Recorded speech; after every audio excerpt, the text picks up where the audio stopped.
2024 elections का माहौल है और मेरे एक मित्र है, कांग्रेस के सपोर्टर है, और उन्होंने कहा है इस बार राहुल गांधी जी जीतेंगे, अंबानी से पैसा लेकर मेरे तक पहुंचेगा।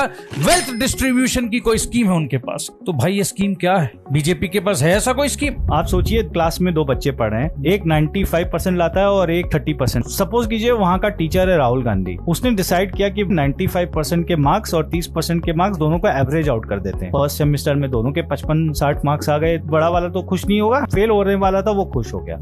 सेकेंड सेमेस्टर आया, जो 95% वाला मार्क्स लेकर आया था उसको लगा कि यार इतना हम मेहनत क्यों करें, ऐसे भी तो मार्क्स एवरेज आउट ही होने वाला है, तो थोड़ा कम प्रेशर लेते हैं, रिलैक्स रहते हैं। और जो फेल होने वाला था वो उसको लगा कि अगर मैं नहीं भी पढ़ूं तो भी 45-47 मार्क्स तो मेरा कहीं गया ही नहीं। जो 95% वाला था उसके आगे 65% मार्क्स, क्योंकि वो कम पढ़ा था, और जिसने पढ़ा नहीं था उसके आगे 10 मार्क्स। दोनों के वेल डिस्ट्रीब्यूशन में दोनों का एवरेज आउट हुआ, इस बार आ गया 40। थर्ड सेमेस्टर में 95 वाले को लगा कि भाई ये तो एकदम ही नहीं पढ़ता है, और फिर भी इसके 40 आ जाते हैं, तो मैं भी मजा करूंगा, मैं क्यों मेहनत करूं। वेल डिस्ट्रीब्यूशन हुआ, एवरेज आउट हुआ, दोनों फेल।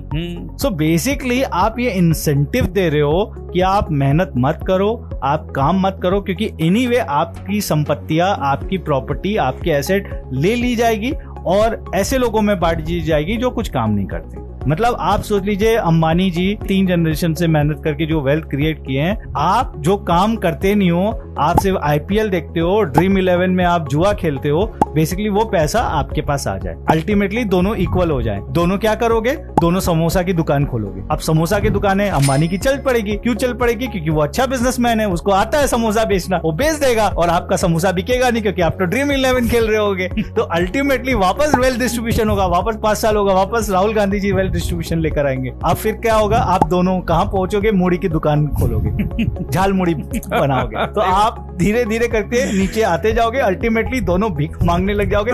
भीख मांगने में आप ज्यादा बेटर हो तो आप उनको बीट कर दोगे अंबानी को। अरे वाह रे ऋषि, ये है डिस्ट्रीब्यूशन।